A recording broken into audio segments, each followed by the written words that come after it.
Hello，大家好，我係 JJE 啊！你哋冇睇錯，我係個師奶嚟嘅。我諗好多人都會覺得師奶去南美，仲要一個人去，係咪傻㗎？但係我想話俾你哋知，後生仔做到嘅嘢，師奶一樣可以做得到嘅，仲可以做得更加好添。點解我會一個人去南美？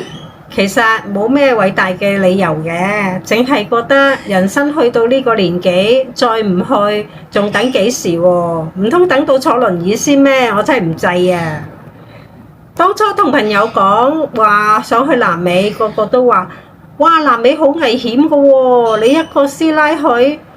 我話咁又點喎？做好準備就得啦。於是我用咗半年嘅時間上網揾資料啦，打黃熱針啦，攞高原藥，逐個國家研究簽證啊、交通啊、住宿。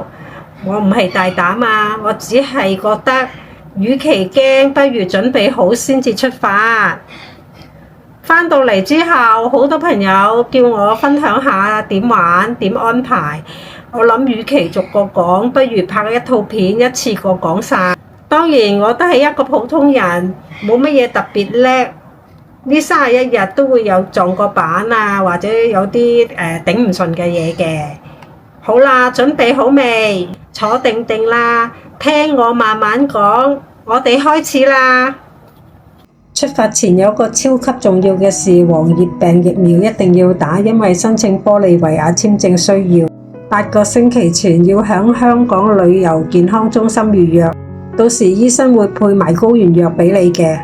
呢次係我人生之中坐得最長嘅飛機，香港飛阿姆斯特丹再轉機去利馬，整段加埋起嚟總共31個鐘頭。你話攰唔攰？廢話，當然好攰啦。因為經美國轉機太麻煩啦，行李要拎出嚟，再重新 check in， 再檢一次，一個唔小心就送機尾，而且仲要美簽，我唔想賭啊，真係唔想賭。順便提醒一下，喺香港辦理登機嘅時候，地勤會問你去工作還是旅行。如果你係旅行嘅呢，你要俾第一日嘅酒店地址佢，確認冇問題，佢先至同你辦理登機。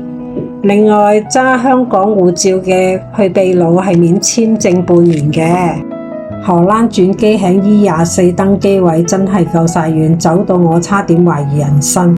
終於到利馬啦，入境超快，依家唔使報關，淨係登記一下酒店嘅地址。我今次喺 Booking.com 嗰 Trip Myanmar 嗰度訂咗個接送服務，原本約咗7點10分嘅，但係行李出得慢，結果司機 Ruby 超好人，等咗我好耐，等到7點40分鐘順利上車。我今晚住嘅民宿喺中心地帶，出入好方便，相對好嘈。凌晨2點鐘都有小販叫賣，仲有啲醉酒遊客喺街上大聲聊天。如果你好怕嘈吵嘅，可能要考慮另外一間啦。司機話我哋住嘅地方係利馬米拉佛洛雷區，佢話係富人區，好安全。附近好多餐廳同酒吧，有啲24小時開住，所以我晚上放低行李就嚟出去出邊行下，感受一下呢個區嘅熱鬧氣氛。但佢都認真提醒我，佢係手機拍完之後就快出去收埋佢啦，唔係呢，有啲電單車手會搶我手機㗎，所以我好小心，影完相即刻放返入去。晚黑我喺一間古老嘅披薩店食晚餐，食完就返去民宿啦，因為聽日4點鐘就要去搭巴士。其實時間許可嘅話，應該多住一晚嚟充換返嗰個時差。